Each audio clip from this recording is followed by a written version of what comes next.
Buenas noches, les saluda Gina Guaitaya, asesora del Internacional de Actualización y Formación Profesional CIAF. Agradezco la participación a cada uno de ustedes al diplomado de alta especialización en aplicación de protocolos en tomografía. Iniciará con el módulo 1, Principios físicos, adquisición y reconstrucción de imágenes en tomografía computada, que estará a cargo del doctor Cristian Cárdenas Moreno. Para el buen desarrollo de la ponencia, les dejaré algunas recomendaciones. Por favor, mantener sus micrófonos y cámaras apagadas, a menos que el docente lo solicite. Y cualquier duda o consulta será resuelta por el doctor al final de la ponencia. Buenas noches, doctor Cristian Cárdenas Moreno. Le doy pase a su ponencia. Buenas noches, Gina. Un agradecimiento especial al Centro Internacional de Capacitación Profesional Galenos por la oportunidad de encontrarnos la noche de hoy.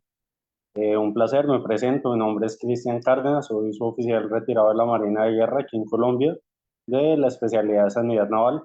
Tengo dos carreras en el área de la salud, una en enfermería y otra en radiología. Cuento con un diploma de medicina táctica, salud operacional, radiología forense y docencia didáctica universitaria. Bien, sin más preámbulos, voy a dar inicio a la capacitación propuesta. Interrogo si el audio es bueno. ¿Y no me escuchas bien? Sí, doctor, se escucha correcto.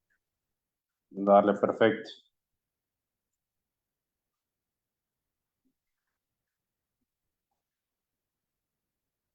Bien. ¿Ven las diapositivas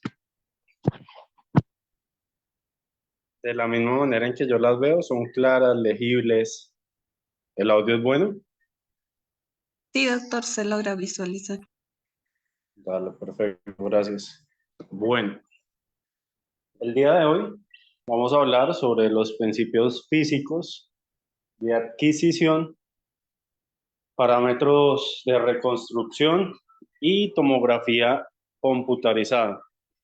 Hay que tener en cuenta, entonces, que la tomografía computarizada, ya anteriormente la conocíamos con el nombre de TAC, que era tomografía axial computarizada.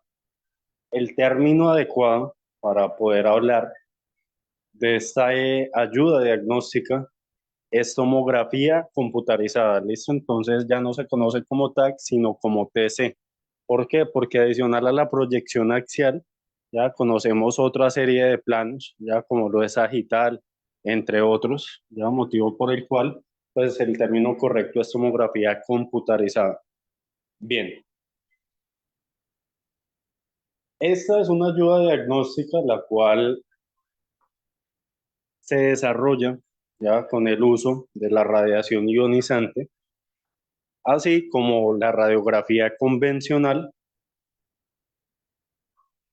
motivo por el cual es necesario tener en cuenta ya que para el uso y el desarrollo de la misma es necesario cumplir con unos parámetros básicos en el uso de elementos de protección personal, ya como lo son paredes plomadas, que el sitio sea acorde, ya para tener la disposición y la disponibilidad de este equipo, contar siempre con el dosímetro, que las paredes estén señalizadas y realizar unos protocolos adecuados dependiendo la institución.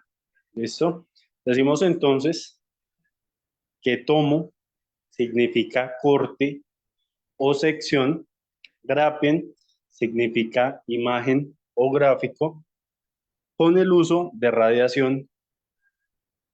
La tomografía computarizada, en conclusión, es una ayuda diagnóstica la cual nos permite, a través del uso de la misma, seccionar una imagen, seccionar un miembro, seccionar un lugar específico del cuerpo y a partir de allí visualizarlo a través de diferentes cortes para poder analizar de una manera bastante concreta cada uno de los órganos, cada uno de los tejidos y de esta manera pues ser los ojos internos del galeno, es decir, del médico, para que él pueda dar un diagnóstico asertivo en un tiempo correspondiente, que sea eficaz efectivo y eficiente.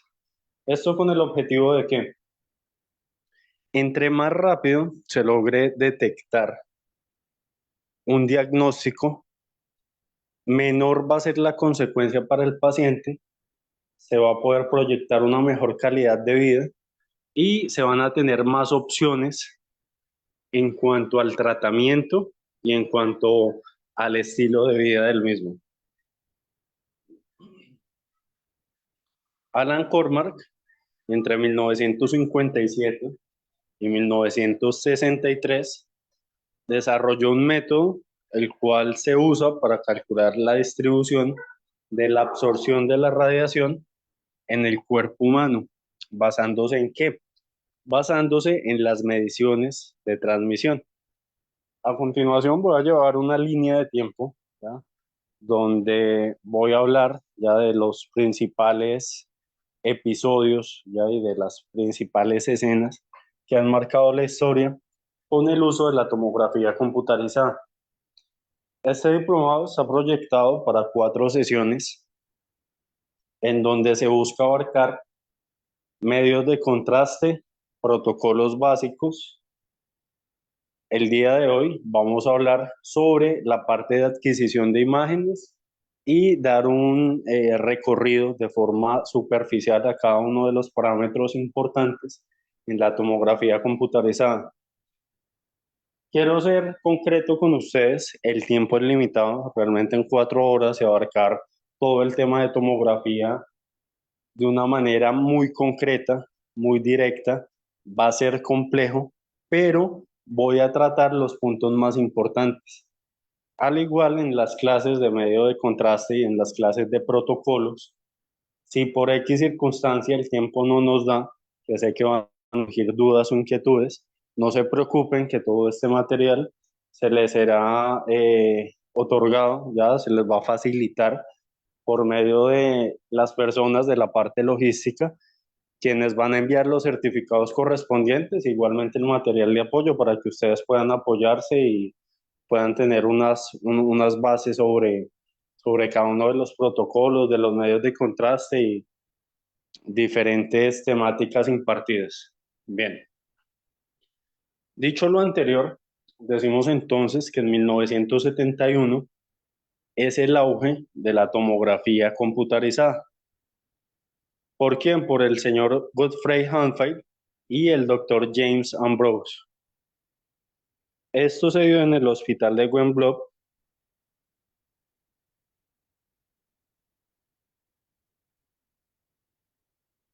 Godfrey Hanfield en 1972 logra la implementación práctica y exitosa de la formación de imágenes bidimensionales de un objeto utilizando una computadora. Bidimensionales, es decir, en 2 dimensiones, considerada a partir de este momento el padre de la tomografía computarizada. La primera tomografía computarizada, el tubo de rayos X se encuentra arriba y abajo, estrechamente vinculado a este. El detector únicamente se cuenta con uno. Desde el tubo de rayos X se emite la radiación electromagnética que es captada posteriormente por el detector. Este haz de radiación en ese entonces tenía un tamaño de 3 milímetros en el plano del corte y de 13 milímetros de ancho perpendicular al corte, es decir, a lo largo del eje del sujeto. Debido a la angostura de este haz de solo 3 milímetros, se le conoce como pencil beam. La primera tomografía computarizada fue una tomografía de cráneo. Hay que tener entonces presente que con el desarrollo y todos los métodos que han ido evolucionando a la vanguardia de la tecnología en el área de la salud, nos permiten en la actualidad tener unos cortes muy finos. ¿Con qué objetivo? Resulta ya que entre los cortes sean más pequeños y más finos, vamos a obtener una información mucho más detallada. Para ese entonces los cortes eran muy gruesos, ya se obtenía información, pero pues no era igual de estandarizada y no era igual de concreta como la conocemos en la actualidad. Para la imagen digital, tenemos entonces presente que un bit viene de la contracción del inglés binary digit o dígito binario, en el cual una imagen que tiene un bit por píxel significa que cada elemento de la imagen, es decir, cada píxel de esa imagen va a poder elegir entre diferentes valores.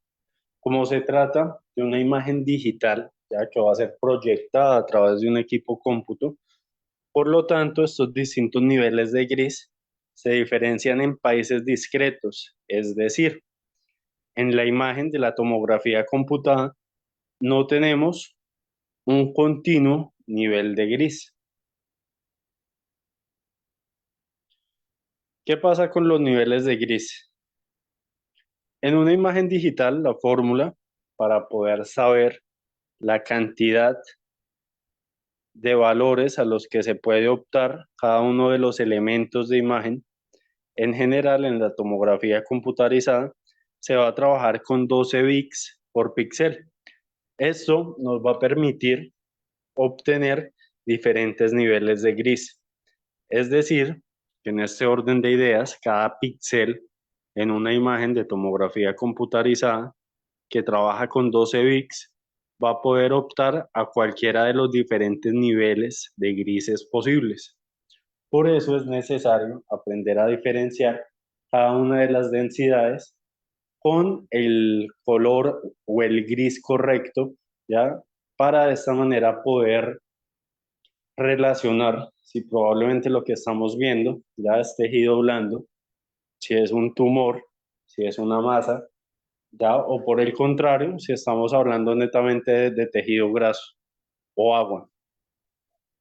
En la figura número 23 podemos observar una imagen de corte transversal de tomografía computarizada en que en un abdomen.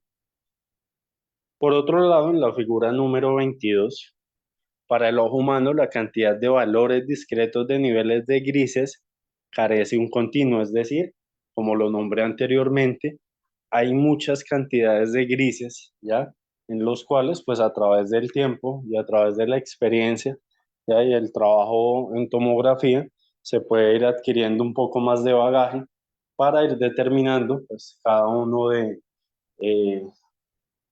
de las densidades y la manera correcta de poder interpretarlo. Bien. Por otro lado, tenemos la atenuación.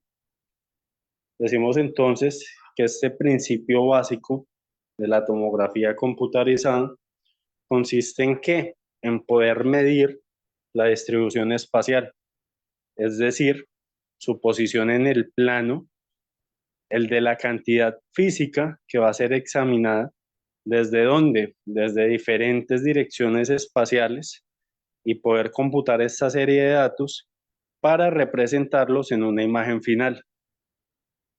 Lo que se mide es la atenuación de la intensidad de radiación. Bien, en esta figura, ya la cual lleva por número 24, podemos observar diferentes factores principales que afectan la atenuación de la radiación. ¿Qué pasa con esto? Decimos entonces que la energía de las, en conclusión, se basa en lo siguiente: a mayor energía, menor atenuación. Mientras que por otro lado, el número atómico del material, en conclusión, sería que mientras mayor es el número atómico, mayor es la atenuación, es decir, sería directamente proporcional. ¿Por qué? Porque mientras más grande sea el número atómico, igualmente va a ir en aumento la atenuación. Por otro lado, la densidad del material nos concluye lo siguiente, que a mayor densidad, mayor va a ser la atenuación. Y el espesor del material, concretamente, nos dice que a mayor espesor, mayor es la atenuación del mismo. Lo que nos llega a inferir, ¿ya? Que también se encuentra directamente proporcional. Bien, en 1971 ya se crea entonces los de primera generación. Esto tiene una serie de características especiales importantes, como lo es el haz delgado y lineal. Este cuenta también con un solo detector y puede trasladarse, parar, rotar. Su tiempo de adquisición es aproximadamente de 5 minutos, ya un tiempo bastante prolongado ya para la tecnología que tenemos hoy en día. Y de esta manera, pues el gantry rota 1 grado entre cada proyección. En 1971, entonces aquí tenemos la imagen original ya de el primer estudio de tomografía computarizada, el cual se realizó en una tomografía simple de cráneo. Aquí podemos observar la imagen, no nos daba mucha información, pero pues fue un muy gran avance ya para la tecnología de la época, que se observa una matriz de 80 por 80. Por otro lado, en 1973, el primer tomógrafo para cuerpo se fue desarrollando a partir de quien, de Robert Liley, en febrero de 1973 en la Universidad Medical Center. En 1973 se da auge a los de segunda generación. Estos tienen una serie de características principales, como lo es un haz en abanico. Tiene una fila de hasta 5 a 30 detectores. Su movimiento es de traslación y de rotación. Y el tiempo de adquisición para ese entonces, en menos de un siglo, bajó bastante, ya que pues del primer estudio, donde el tiempo de adquisición fue de 5 minutos, para este de segunda generación, el tiempo de adquisición fue de 20 a 60 segundos.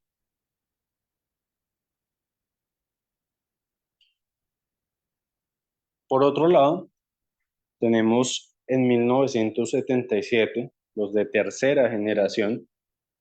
Este tenía una serie de características principales, como lo son un haz en abanico de 30 y 60 grados, los detectores colocados en un arco, ya que rotaba periódicamente, la rotación de 360 grados, es decir, una rotación completa, y el tiempo de adquisición para este entonces se minimizó a 6 segundos.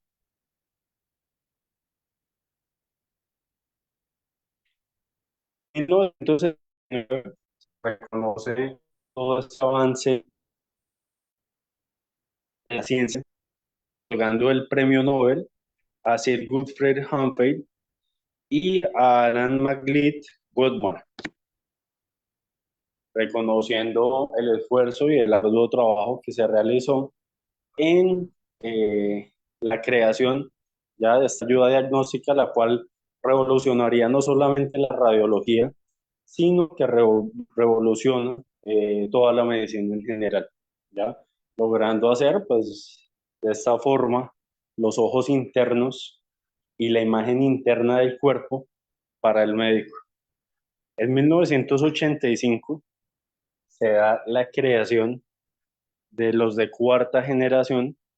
En este entonces ya conocemos la tomografía computarizada de forma helicoidal. Allí podríamos observar un tubo de rayos X, el cual se encuentra montado sobre un anillo helicoidal que nos va a permitir de esta forma una emisión constante de rayos X, mientras que el paciente, por otro lado, se va a mover en dirección contraria. Es decir, el tubo de rayos X y la mesa se van a mover en sentido inverso, ya llegando a encontrarse en un punto medio. Para 1998 se crea la tomografía computarizada helicoidal de multicorte. ¿Qué pasa con esta? Esta tiene una serie de características muy específicas y es que nos va a generar más de un corte de manera simultánea, es decir, va a estar realizando varios cortes de forma intermitente.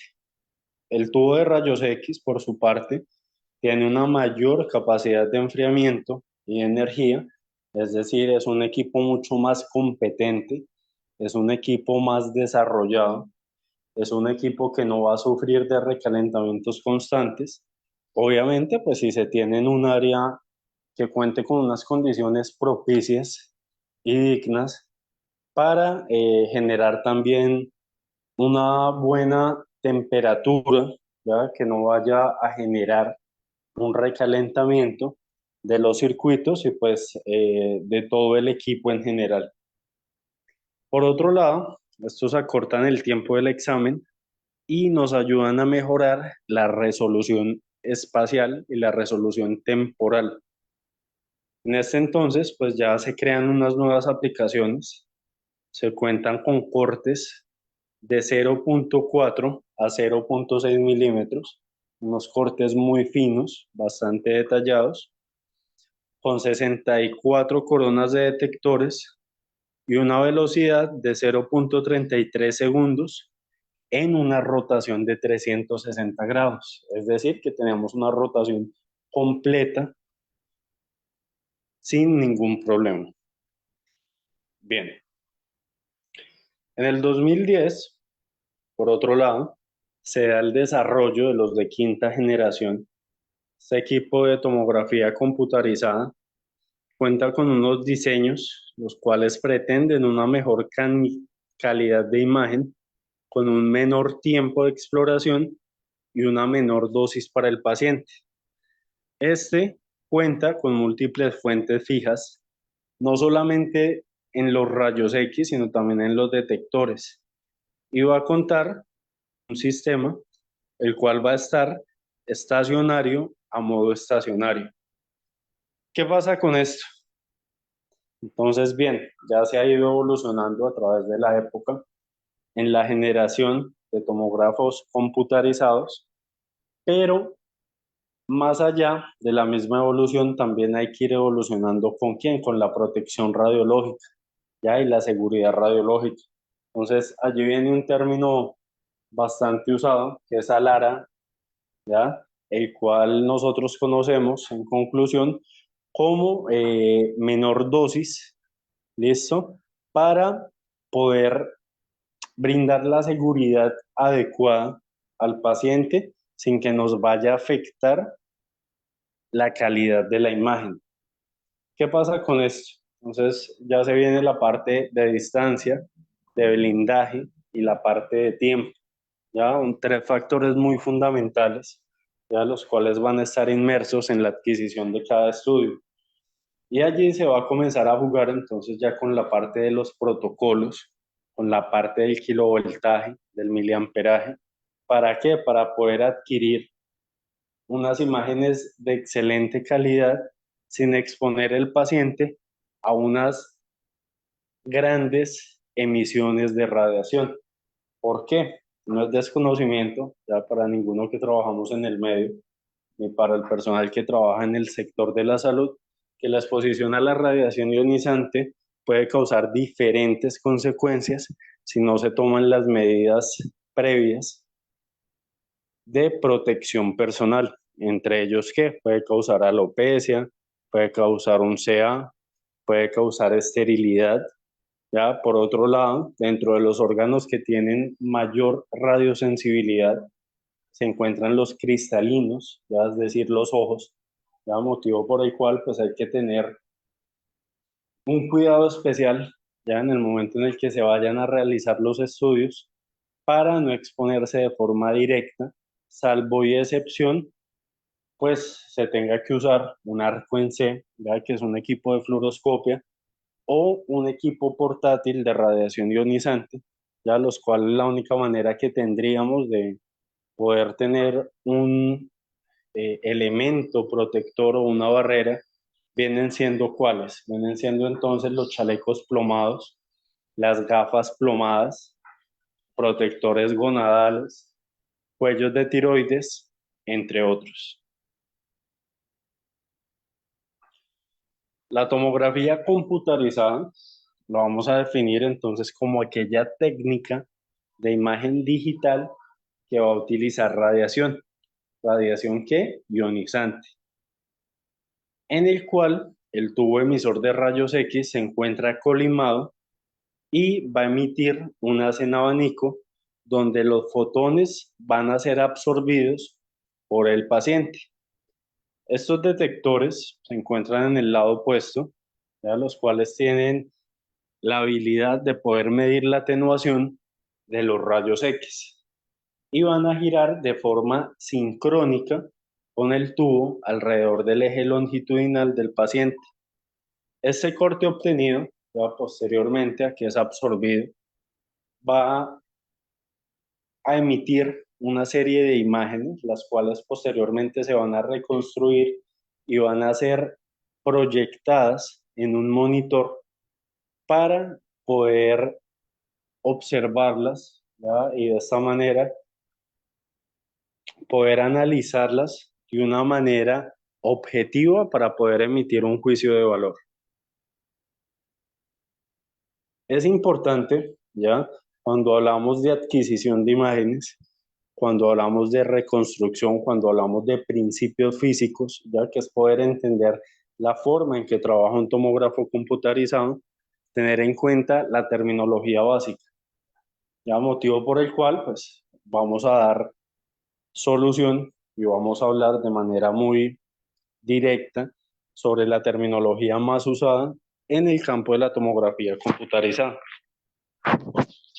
Dentro de esto vamos a hablar sobre el gantry, el tubo de rayos X, el colimador, la matriz de detectores, la resolución espacial, la resolución temporal, la resolución de contraste, el y las unidades Home File. Home File lo toma en alusión al padre de la tomografía computarizada. Entonces, este es el apellido, ¿ya? Por el cual pues se va a otorgar el nombre de las unidades. Bien,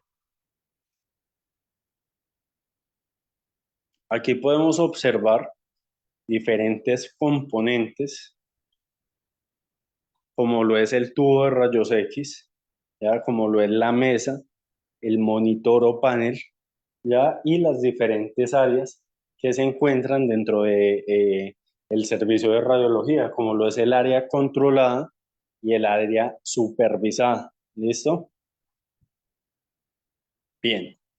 El generador de alto voltaje, en conclusión, es un sistema el cual nos va a ayudar a proporcionar de forma adecuada energía al tubo de rayos X.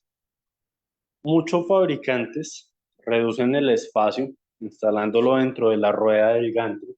¿Ya para qué? Pues para generar menos espacio, ya para que se vea mejor estéticamente y para brindar una cubierta y protección. Por otro lado, va a mostrar la señal eléctrica y procede a realizar la conversión analógico-digital para que el ordenador posteriormente se vaya a la parte de qué, del procesamiento, ya, y la emisión de los datos. Aquí podemos observar entonces el gantry o generador de alta tensión y tubo de rayos X, parte fundamental ya del equipo de tomografía. Este viene a ser el lugar físico donde se introduce el paciente para el estudio, es decir, ya viene siendo este arco o esta cápsula que generalmente nosotros conocemos. Dentro de este gantry vienen inmersos, ya vienen instalados una serie de conjunto de dispositivos que están montados en un soporte que pasa a ser giratorio. Solidariamente, este tipo de elementos giran entonces con el soporte. Aquí podemos observar el tubo de rayos X, el colimador. Vamos a ver la distribución de un equipo de radiología, el generador de alto voltaje, los detectores, el sistema de adquisición de datos y el sistema de refrigeración del equipo. En el generador de alta tensión vamos a ver al tubo de rayos X, donde va a tener la capacidad de poder emitir, es decir, la posibilidad de poder dar la radiación ionizante de acuerdo a una serie de características solicitadas por el tecnólogo. ¿Qué persona es el que opera un equipo de tomografía computarizada? Un equipo de tomografía computarizada en Latinoamérica es operado ya por un tecnólogo en radiología, por un técnico en radiación, por un operador en rayos X, por un licenciado en tecnología e imágenes diagnósticas o por un tecnólogo en imágenes diagnósticas. Estos son diferentes términos a los cuales se le puede otorgar el nombre a esta profesión en distintos países de Latinoamérica. ¿Listo? Y en diferentes países de Latinoamérica, asimismo es que la parte de la cantidad horaria y de la formación a nivel profesional. En algunos lugares se saca un técnico en rayos X con 2 años. Aquí en Colombia es una carrera que es tecnológica, dura entre 3 y 4 años. En México dura aproximadamente unos 3 años y son carreras las cuales son bastante competitivas ya para el área profesional, requieren un arduo conocimiento de la anatomía y requieren una entrega total al área de la salud para poder servir ya como ayuda diagnóstica y como la mano derecha inclusive de los especialistas del médico radiólogo en el momento en el que él tiene alguna duda ya o quiere reafirmar algún tipo de conocimiento o algún tipo de criterio. ¿Ya? Entonces el tecnólogo en radiación ya es una persona bastante competente en el área de formación profesional, la cual va a ayudar al médico radiólogo a poder realizar un estudio que sea de muy buena calidad, a pasar el fármaco y la cantidad de contraste correspondiente, porque entonces también nos vamos a eh, relacionar ya con la administración de contraste. ¿Qué pasa con esto? Entonces no es solamente ya comernos una regla de tres, ya tener en cuenta el peso del paciente, el porcentaje del contraste, ya la cantidad que se piensa administrar, sino que hay que tener también otra serie de juicios de valor, como pueden ser que el BUN y la creatinina del paciente. Este tipo de exámenes nos ayudan a poder corroborar y poder verificar el correcto funcionamiento del riñón en la eliminación del medio de contraste. Entonces, ¿qué pasa?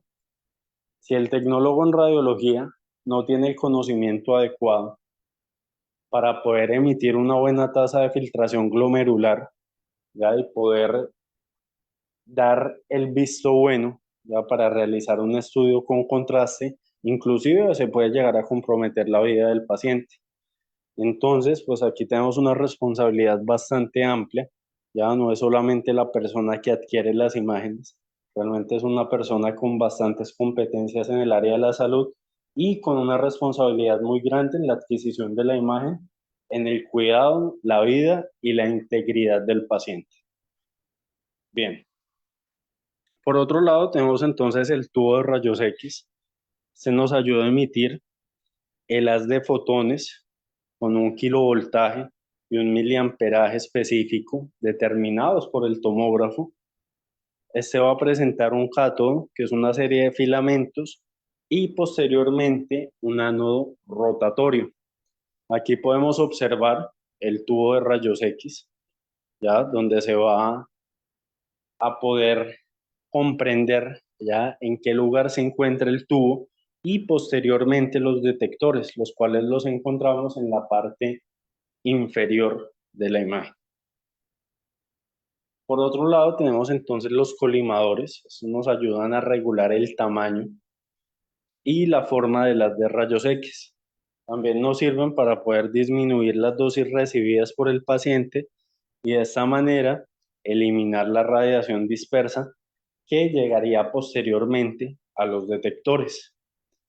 Este sistema de colimación está en relación al ancho de corte. Entonces, aquí podemos observar una imagen, ¿ya? Donde se encuentra el tubo de rayos X en la parte superior con el colimador, bueno, con los colimadores, el objeto, la zona específica a irradiar. Hay otros colimadores en la parte inferior, los detectores, y posteriormente ya se va a poder transmitir en una serie de imágenes a un monitor.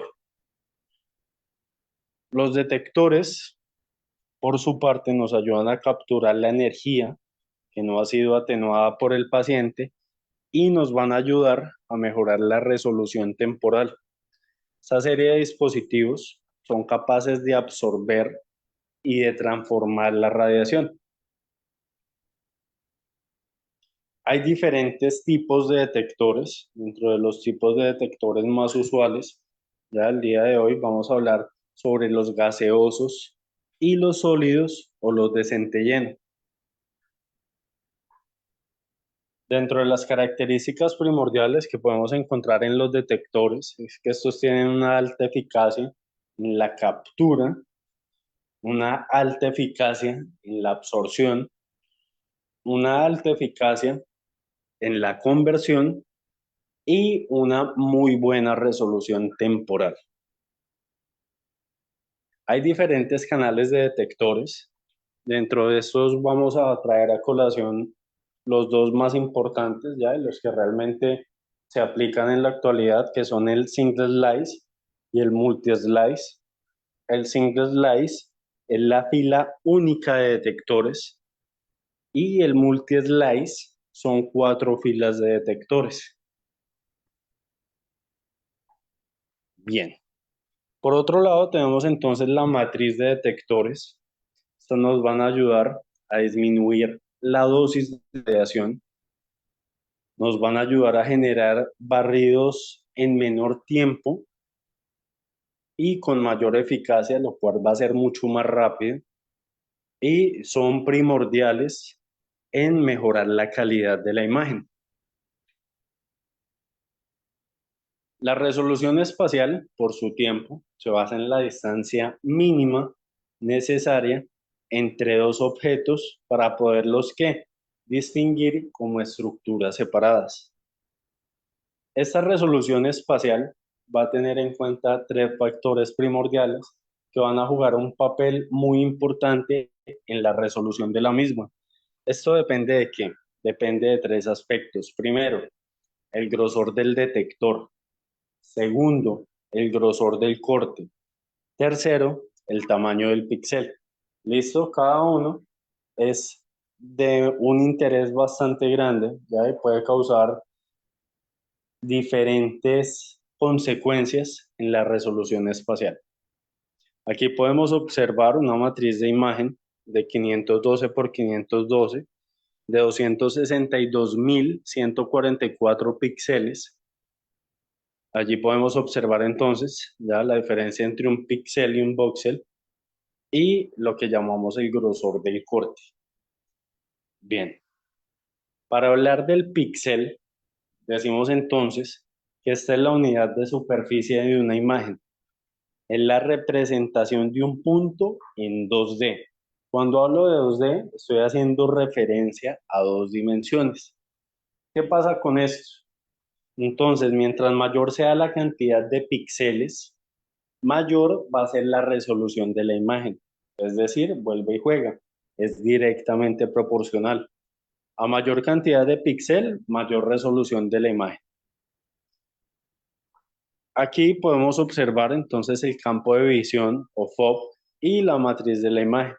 Podemos observar el píxel en dos dimensiones. Por su parte, el voxel es la unidad de volumen de una imagen.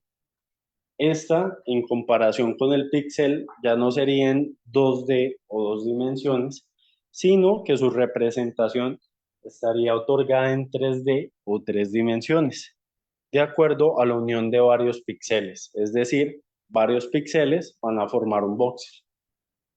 Dentro de cada voxel se considera una constante, el coeficiente de la atenuación de un objeto. Entonces, aquí podemos observar un cubo, ya una imagen bastante representativa para poder visualizar 3 dimensiones de un objeto.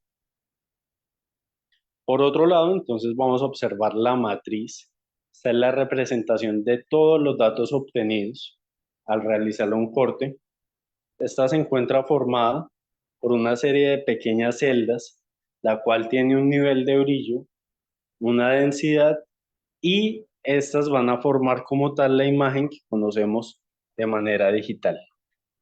Aquí podemos observar entonces una circunferencia de 240 milímetros por 240 milímetros. Una matriz de 512 por 512. Por otro lado, observamos entonces el grosor del corte. El grosor de corte generalmente va a oscilar entre ¿qué? Entre 3 y 10 milímetros. Pero un corte muy fino, ya para poder obtener una imagen con buena información, siempre se da en 0.5. En las exploraciones de tórax, abdomen, entonces vamos a obtener que entre 3 milímetros y entre 10 milímetros.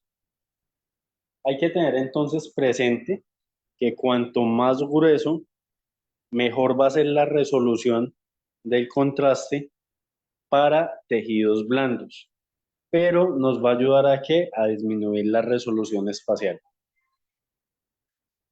El grosor de corte muy fino, por otro lado, va a variar, como ya se los mencioné anteriormente, entre 0.4 y 2 milímetros. Estas exploraciones son para qué? Son para un TACAR, es para una exploración de oídos y de arterias coronarias, debido a qué? A que se requiere obtener mayor información, ¿ya? De una manera más precisa y en láminas, llamémoslo de esta manera, o en imágenes mucho más delgadas, en el momento en el que se vaya pasando, ¿ya? Realmente no es un video, son una serie de muchas imágenes en forma algorítmica, es decir, en forma secuencial, ¿ya? Las cuales en el momento en el que yo las voy pasando parece que fuera un video, pero realmente una tomografía computarizada nunca genera un video. Lo que estamos viendo es una cantidad de cortes, los cuales en el momento en el que se disponen a mirar ya de forma secuencial, pues se va a ver como un movimiento constante. Aquí podemos observar entonces exploraciones con cortes de 5 milímetros y exploraciones con cortes de 1 milímetro.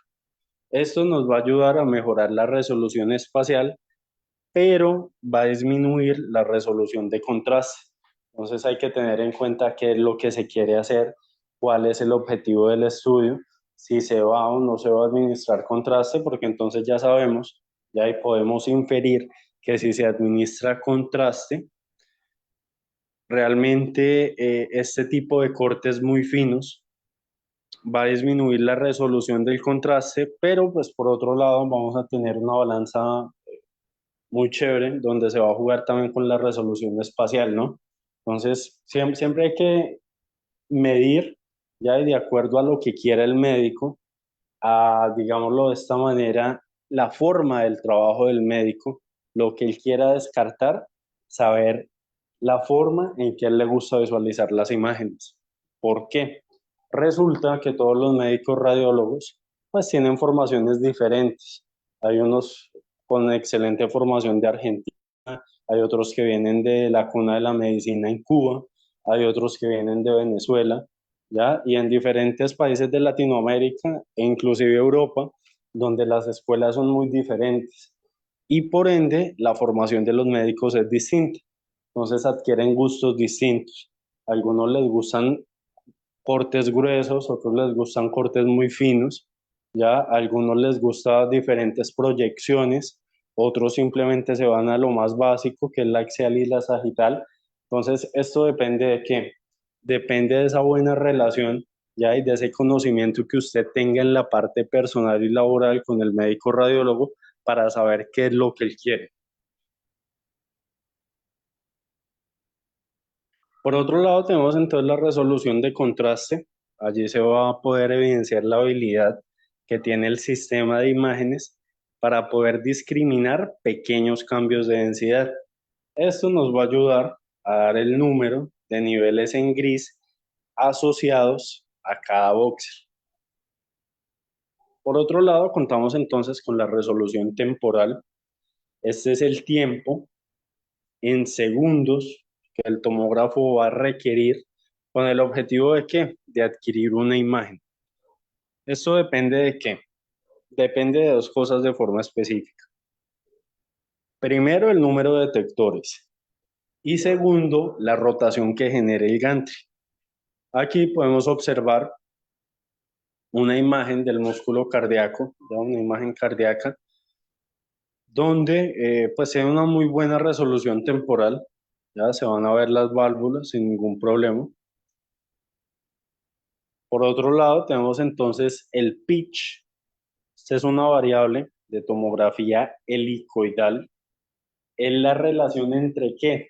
Entre el avance de la mesa en el eje longitudinal por cada rotación del conjunto, tuvo detectores entre la anchura de el haz de rayos X. Generalmente el pitch suele tener ya un número habitual entre 0.3 y 1.5. Esto sin una unidad de medida. Bien, aquí podemos observar entonces diferentes factores de desplazamiento del corte. Podemos entonces ver un pitch bajo, ¿ya? El cual se considera pitch bajo cuando es inferior o menor a 1. En este vamos a tener un menor espaciamiento, una mayor señal y un menor ruido. Aquí podemos observar entonces un solapamiento de la misma. Por otro lado, vamos a poder evidenciar el pitch de 1. En este tipo no se encuentran espacios ni solapamientos, tal como lo vemos en la imagen. Y finalmente vamos a encontrar el pitch alto o un pitch que va a ser mayor aún. En este encontramos un mayor espaciamiento, una menor señal, pero sin un mayor ruido. Entonces es totalmente lo contrario a lo que conocemos como un pitch bajo. Y va a tener entonces una serie de espacios bastante dominantes entre cada corte. Bien.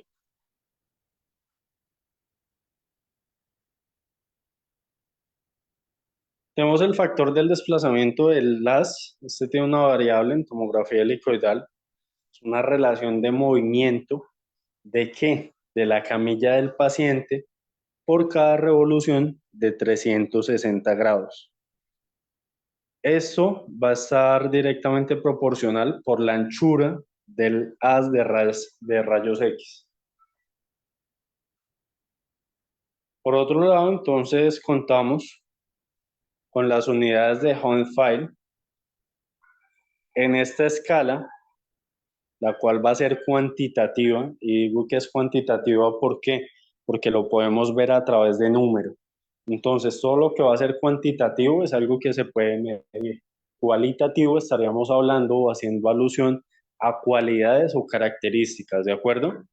Esto se utiliza para medir los diferentes niveles de densidades de los tejidos humanos dentro del volumen delimitado o lo que conocemos con las siglas de ROI.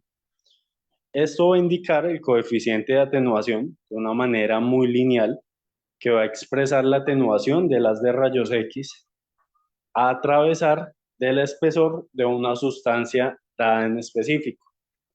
Por otro lado, tenemos entonces el sistema de adquisición, o también conocido como DAS, una producción de rayos X, donde cada detector se encuentra conectado a un amplificador. Este amplificador, por su parte, va a tener entonces la función primordial de ¿qué? De mandar la señal a un convertidor análogo digital y de esta manera poder ser un transmisor el cual va a enviar la señal a sistemas externos para la conversión posterior de la imagen. Dentro de las aplicaciones de la consola de adquisición, entonces hay diferentes reconstrucciones. Podemos hablar de reconstrucciones multiplanares en MPR, en MIP o en mini-MIP. Podemos ver reconstrucciones de superficie tridimensional. Entonces vamos a decir que son tridimensional porque son en 3D y en 3 proyecciones, endoscopias virtuales, renderización de volúmenes y reconstrucción de angiotomografías. Allí podemos observar ya la estación del trabajo, ¿ya? Que es el lugar donde se encuentra el tecnólogo en radiación, ¿ya? O inclusive también se conoce en otros países, ¿ya? Como tecnólogo médico, ¿ya? Es otra terminología que se le da al tecnólogo en imágenes. Este es el sistema de visualización de estudios, donde a través de la base y almacenamiento de archivos e imágenes se va a estar conectado al PACS. Entonces, ¿qué es el PACS? Voy a ser muy concreto. Esto viene siendo como un sistema, un servidor, ¿ya? El cual está conectado a diferentes equipos cómputos y a partir de allí se pueden subir imágenes para visualizarlas de una manera muy concreta y muy detallada en diferentes monitores. Por otro lado, entonces hay que tener en cuenta también los artefactos. Aquí vamos a ver la distorsión de una imagen radiológica. Esto nos va a dificultar la visualización de las estructuras adyacentes, producidas por diferentes causas. Se manifiestan mediante rayas, ruidos y distorsión. Generalmente los artefactos podemos considerarlos como que físicos, cinéticos o inclusive problemas del equipo. Los artefactos cinéticos son debido al movimiento del paciente o del sistema, entonces pacientes que llegan con una ACV, pacientes que llegan convulsionando y que no nos colaboran con una posición única. Lo más frecuente son debido a movimientos del paciente. Tenemos entonces artefactos de origen técnico, como lo son de anillo, producido por un número de detectores que se cortan en cada rotación del tubo. Está el artefacto en cebra, que son producidos al adquirir imágenes con gran cantidad de ruido y reconstruirlas de manera posterior. Aquí observamos entonces una imagen de rayos X convencional, un tubo de rayos X que se encuentra estático, especialmente, y la radiación emitida atraviesa el cuerpo atenuándose en un trayecto y generando determinada tonalidad de gris en la placa radiográfica. Hay bastantes limitaciones de la radiografía, ya como puede ser la alta dispersión de las primarios rayos X, la superposición de estructuras, la pobre resolución de bajo contraste y la ineficiente absorción de rayos X. Finalmente, vamos a hablar del ancho de ventana. El ancho de ventana es determinada por diferentes despliegos en la imagen. Este determina el contraste de la imagen y va a tener de forma concreta lo siguiente. Decimos entonces que mientras mayor es el ancho de la ventana, menor es el contraste, ya que hay una gran cantidad de grises. El nivel de ventana, por su parte, es un valor central de la escala dentro del ancho de ventana asignado a la imagen. Esta se selecciona de acuerdo a un promedio de la estructura que se piensa estudiar y se determina ennegreciendo la imagen. Allí vamos a poder evidenciar entonces diferencias de una imagen de tomografía al variar el nivel de ventana. Bien, tener entonces muy presente ya que el tecnólogo en imágenes diagnósticas ya, y del personal en salud siempre se espera tener empatía con el paciente. Nosotros somos más allá ya de ser garantes o de volvernos profesionales de una manera muy mecánica, generando imágenes, ya operando un equipo de radiología, llamando al paciente por un diagnóstico, ya. Nosotros somos personal que tiene que velar por la seguridad, por la salud y por la integridad de un paciente. ¿Trabajando con qué? Trabajando siempre con vocación, trabajando con entrega y trabajando de la mejor manera para brindar al paciente una atención adecuada. Muchas gracias. Bien, perfecto. ¿Preguntas, dudas, inquietudes? ¿Todo claro? Bueno, les recuerdo entonces, ya, por favor no olviden comunicarse con el personal administrativo del Centro Internacional de Capacitación Profesional para adquirir sus constancias, para poder inscribirse al Diplomado de Alta Tecnología en Tomografía Computarizada. Me despido de ustedes, no sin antes desearles una feliz noche. Les envío un abrazo desde el país del mejor café, desde Colombia. Dios los bendiga, buen viento y buena mar. Feliz noche de su país, hermano. Muchas gracias, les agradezco. Sí, por favor, me dejan un comentario en el chat de la capacitación. Muchas gracias y feliz noche.